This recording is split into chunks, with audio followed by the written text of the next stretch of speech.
Well, I have my news up here at Desawe in Kanda. This is News 360. My name is Alfred Okansi. And I'm Natalie Forts. Let's take a look at the top stories this evening. Also tonight, Mental Health Authority asks for support for persons living with bipolar disorder as the world marks Bipolar Day. It's getting to the World Bipolar Day today. And I'm sure lots of you have heard but don't know much about it. Support is the greatest help a person living with bipolar disorder can get, according to experts. But often, friends and family of persons living with bipolar disorder hardly notice or provide the needed support. As the world marks Bipolar Disorder Day today, two unique individuals share their story living with the disorder. Wendy Laryea's report.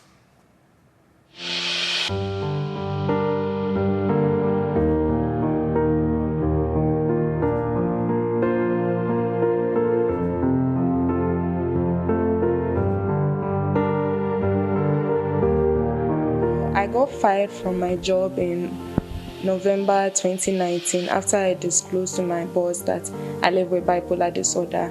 I assured her that, it's a condition, I manage it with therapy, I belong to a support group, I'm okay. It's just the job is very stressful. That's why you will see me dozing off at some of our meetings. And she told me, she will support me. Less than 24 hours, she told all the members of management. I was called for a meeting. I was labeled as violent, dangerous, and I got fired from my job.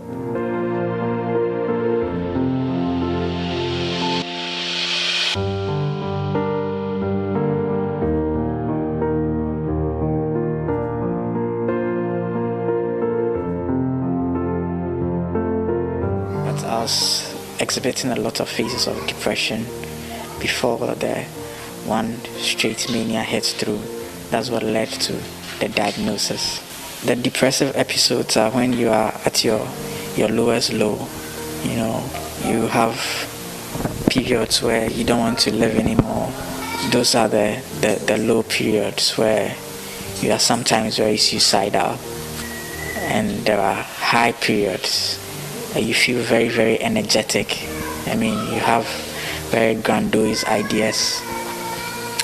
And you feel like everything is possible. You feel like you can become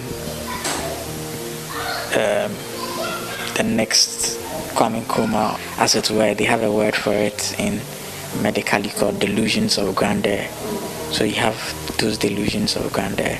A bit of hypersexuality also kicks in, where you feel your libido rises.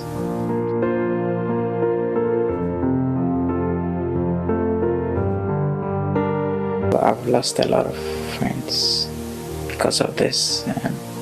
I think maybe they don't understand.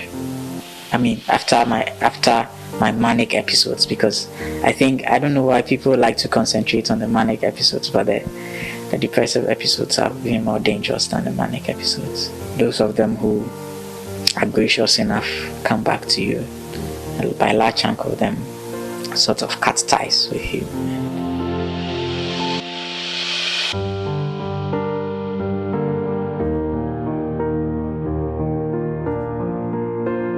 Because the two main causes of bipolar, should I say, is stress and then genetics.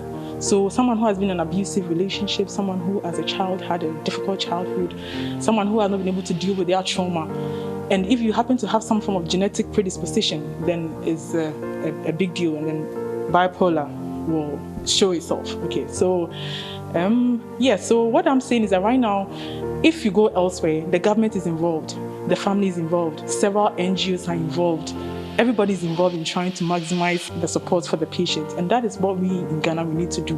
The government has to show concern for mental illnesses, for mental disabilities, for anything that does not let someone live their life to the fullest.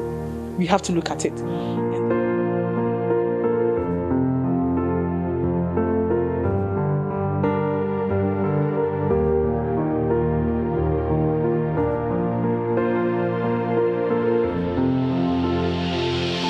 however we want to see people recover, it's not how they will see themselves. Recovery is different.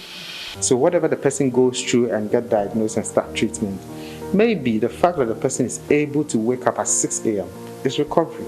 Recovery is not when you see that, okay, now he's doing everything perfect.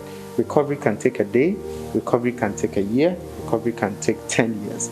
We just have to be able to support people who go through these situations to accept their limitations.